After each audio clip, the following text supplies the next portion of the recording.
Savelle Foy. I'm glad you're watching today. I want to talk to you about how successful people plan their week.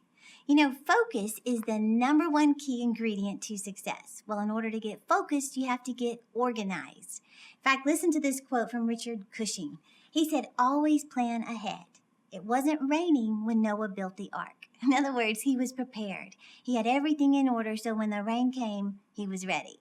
Listen to this statement. This is from Alan Lakin. He said, "Planning is bringing the future into the present so that you can do something about it now."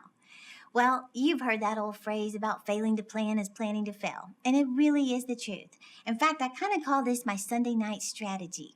Here's what I recommend. Number one is you need to get a planner. You need to get an iPad or a daytime or journal type thing or calendar. But here's the key. You need one for everything. You don't need one planner for your personal life, one for your business life, one for your kids' agenda, one for your workout schedule. No, just one planner for everything. In fact, Julie Morgenstern says you have one life, you need one planner.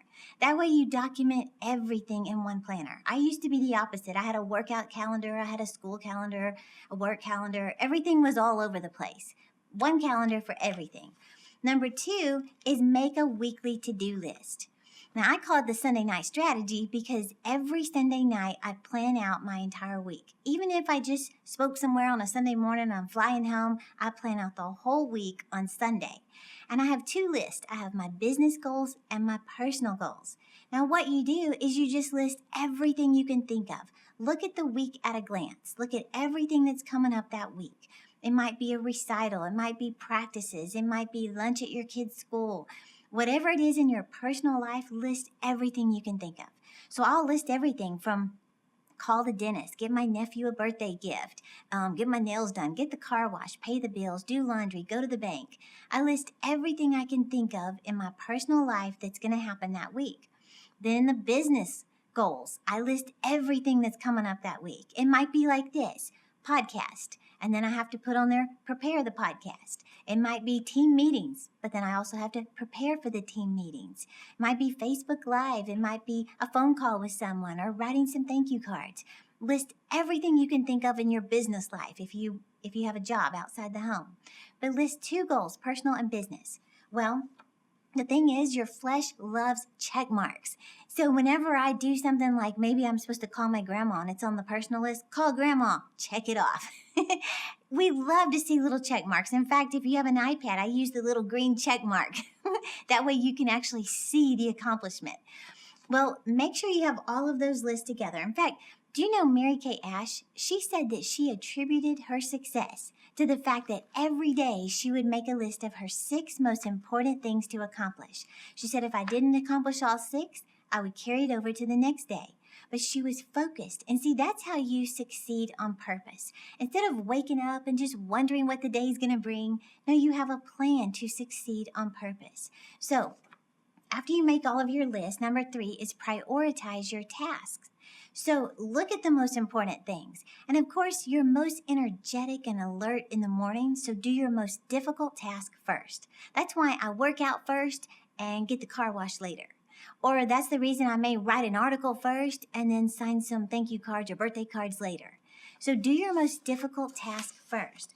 In fact, Mark Twain, years ago, he made this statement.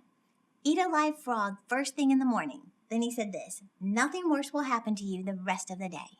And I have no idea what that means. But Fast Company, they took that phrase to mean this. They said, do your biggest task first. When you start with your biggest task, the rest of the day looks pretty good. Well, years later, Brian Tracy wrote a book called Eat That Frog. In other words, get the difficult thing done first, and then the rest of the day looks pretty simple. Well, I read in Entrepreneur magazine where 81% of the wealthiest people in the world have a to-do list.